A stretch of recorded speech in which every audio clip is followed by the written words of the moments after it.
To my absolute astonishment, forgive my ignorance, I had no idea that this man was a bagman for the mafia and the drug dealers in Chicago, Illinois, which doesn't seem like a great qualification to be the leader of Nigeria.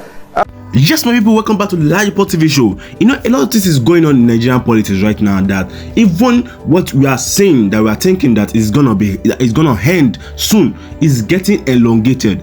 Now that the US military are now after Bola Tinubu to arrest him for the drug video that was being released by US media. Because see what that man said. He said he was the bagman of Chicago Mafia. So now that the military are now after him, now we know that OBIdient are gonna take back their mandate soon. Now people, how many now stay connected at the very end, because I'm gonna show you the video. I'm gonna show you everything that is gonna happen to Bola Tinubu in this video and how they are gonna arrest him and the date they are gonna arrest him. Now people, I'll be back. See you soon. Welcome to LAJUPOG TV show. The home of crime scene. It's happening in the street again. The center of political news, celebrity gossip, religious gossip, and happiness in the society. Join us, the voice of Africa. Hello my great and wonderful viewers, welcome you back to LAJUPOG TV show.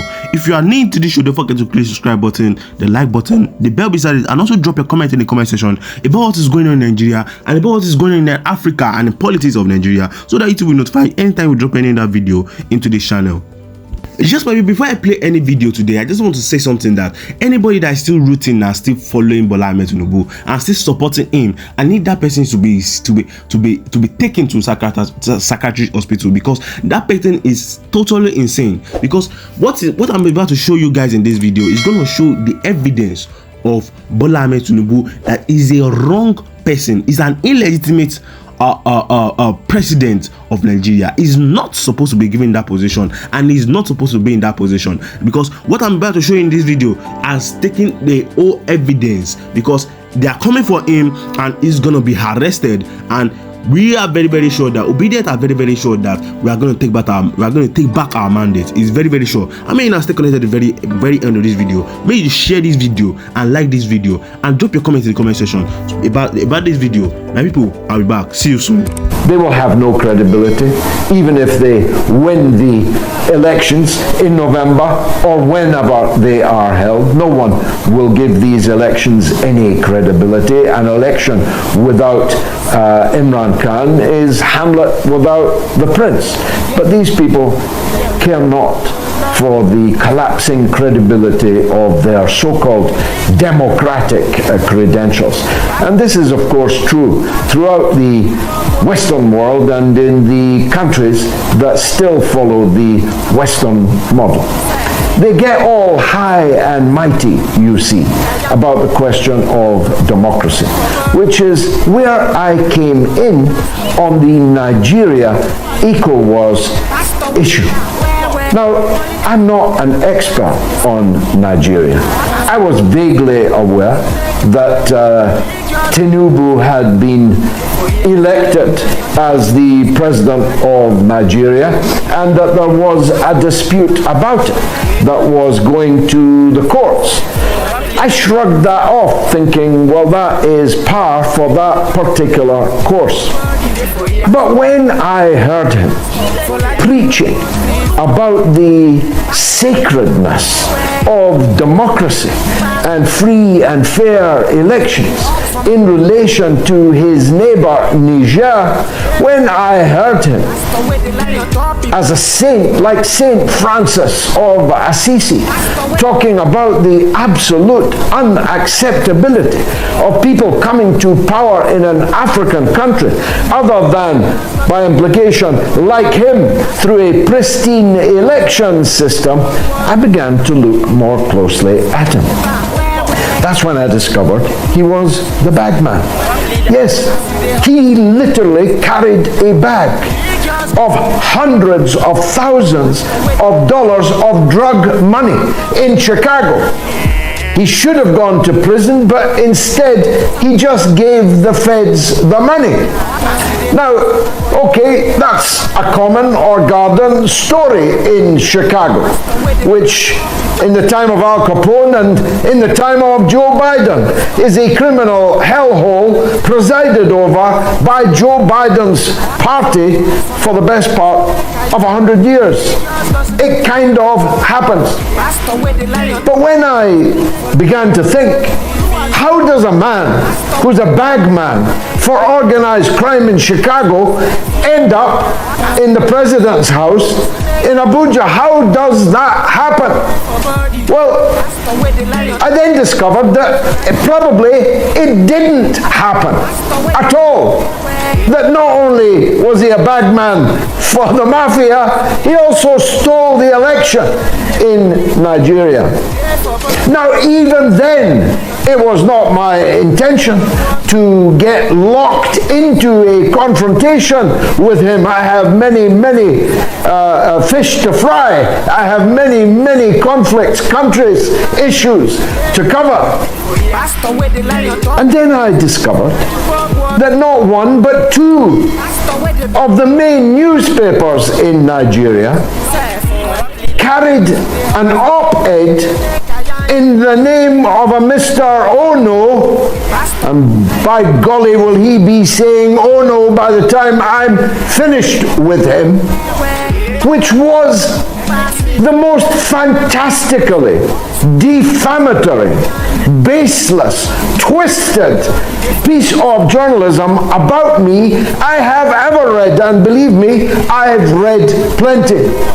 Not only was it littered with absolute falsehoods, it contained a spectacular invention which will cost Mr. Ono very dearly in the courts in Nigeria, if those courts are still operating, as I believe they are. I believe that there continues to be a judicial system in Nigeria, and therefore I have sought and will instruct this week solicitors in Nigeria against Mr. Ono's defamations and against the newspapers Vanguard and Guardian in Nigeria. Who is Mr. Ono, I hear you ask? Well, he was only the presidential spokesman to the bagman, President Tinubu. Are you with me here? I hope you'll follow me all the way through the legal process that I am about to embark upon. But much more important than trying to steal my name and reputation, this gang around Tinubu have stolen the great African colossus of Nigeria, the most important country on the continent, the most wealthy and developed country on the continent, the most strategically significant country on the continent. And then I began to look at all the other things that Tinubu could have had on his plate to deal with, rather than threatening to invade his little neighbor, Niger. His little neighbor, Niger, had only overthrown a corrupt puppet president who presided over this dichotomy, which is the dichotomy that afflicts most of the continent of Africa. 1 in 3 light bulbs burning in Paris this evening is powered by the uranium dug from the earth in Niger, but 80% of the people in Niger have no electricity. Keep that dichotomy in your mind, because it is that is fueling the anti-Western, anti-colonial, anti-imperialist struggle that is suddenly sprouting everywhere in Africa and in Latin America, and one day also in Asia. They're not going to put up with it anymore. Countries that literally looted them even of their own people as slaves, took over their countries and ran their own national flags up over them, and then when forced by circumstance or struggle to formally give up their colonies, they insisted on continuing colonization, domination, exploitation of their former colonies, and the people are not prepared to put up with it anymore. And that's all that's happened in Niger. You don't have to like the general that's taken over. You don't have to know anything about Niger, as most of you do not.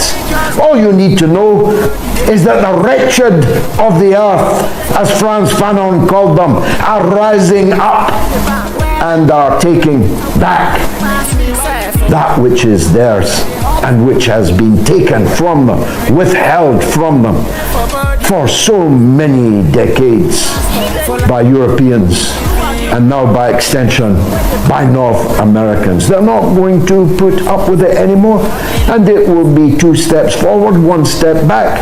Some guys you'll like, some guys you won't, but you have to know that the days when France and Britain and the United States could dictate what happens in Africa and elsewhere in the world are well and truly over. I've said to you before, why is it a surprise that most people in the world, the overwhelming majority of people in the world, do not hate those that we in Britain and the United States and Canada and France are told to hate?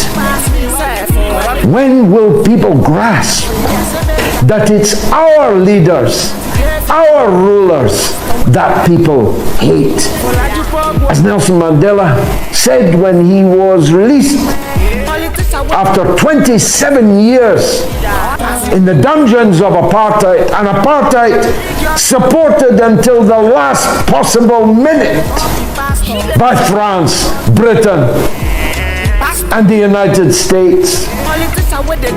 Don't forget ever that I was there in Parliament when Mrs. Thatcher's lips moved and she described Mandela as nothing but a common terrorist. I saw her say it. I heard the words tumble from her lips. As Nelson Mandela said when he was finally released, your enemies are not our enemies. Many of your enemies are our friends who stood by us when we needed them, who gave us diplomatic support and recognition, who gave us even the weapons of liberation war. Don't ask us to hate people like Russia, like Libya under Gaddafi. These are the people that made our freedom possible, while you were on the other side of the equation. Let me turn quickly and for a couple of minutes only to Pakistan. I've been through this picture before. I struggled against the execution of the late Zulfikar Ali Bhutto.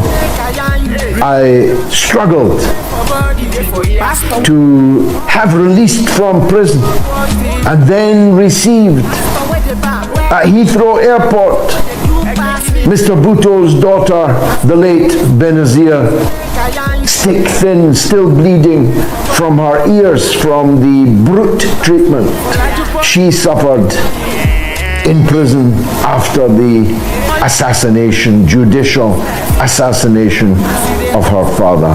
I watched as she was murdered in real time on television. My dear friend, I watched her being murdered on television. I've seen generals come and go, spending out, eking out the rest of their lives in luxury. In Mayfair, it's always Mayfair. I saw Nawaz Sharif, Shahbaz Sharif. I used to meet Shahbaz Sharif in the coffee shops of Edgware Road, where he lived in exile rather well. And now he's the Prime Minister of Pakistan. But Nawaz Sharif remains in Britain. Thanks for staying connected to the very end of this video, my great and wonderful viewers. Yeah, you guys have seen and you guys have heard what this man said in this video. He literally explained everything that all the drug business that Tinubu gets his hand into when he was in Chicago, how he escaped Chicago, how he forfeited over millions to Chicago court just for him to escape and come to Nigeria and come and oppress we that we are even trying to struggle in Nigeria. We are trying to struggle, we are trying to hustle, we are trying to make something out of nothing. And this man is coming to this country to come and terrorize us. What he did in Chicago, was it enough for him? Was it enough for him? What are the lives of people that he destroyed in Chicago? Was it enough for him? He come to Nigeria, his hometown, to come and enslave us, to come and dominate over us and bring us into serious poverty. People are dying every day. People are going from one hospital to another because there was no doctors for them to treat them, because they are not paying none of the doctors. Most of the doctors have traveled abroad just because Nigeria couldn't afford their payment. Can you see what I'm saying? That this man is so selfish to himself. He's so selfish to himself that he puts Nigeria in a place of jeopardy. In a place of jeopardy, because there's everything that is going on in Nigeria right now, as what Nigerians has invested, everything is going down and everything is destroying because of Bola Tinubu. See the price of petrol now. See the price. I've seen like 3 industries that have closed down because of the price of diesel, the price of petrol, because they can't run under paying of diesel and paying of taxes. That everything, the taxes and everything they are paying is not even going back to the people, is going into the politicians' pockets. See, you can vividly see in this video that they will come for him. They will call for him. I'm very, very sure about that. After this video, they will come for him and he will be arrested and he will be taken away. He will be taken away he will be taken to US for everything that they are. I don't care about what they did to him. All what we want our mandate back to be given to the right person. It's Excellency Peter Obi, so that Nigeria can reform, so that Nigeria can be a better country again. And people, always stay connected to the LAJUPOG TV show. And if you have not clicked the subscribe button, click the subscribe button, the like button, the bell beside it, and also drop a comment in the comment section about this video that I've just shown you and everything that is happening in Nigeria and everything that is happening in Africa. People, see you in my next video. God bless you. God bless Nigeria. Have a nice day. Thank you for staying connected to LAJUPOG TV show. Leave the message for you, bless you and impact you. So all we do on this channel is to bring to you prophetic words from men of God in America and outside America, from the pausing of Judy Drink and Christmas to meditation of Bullock and Clement and all of that. So we'll update you with undiluted words from them and also their prophetic words. And guess what? Many of these prophecies are really coming through. So just ensure you subscribe to this channel just to get more of the prophecy in pure time. Guess what? See you in my next video.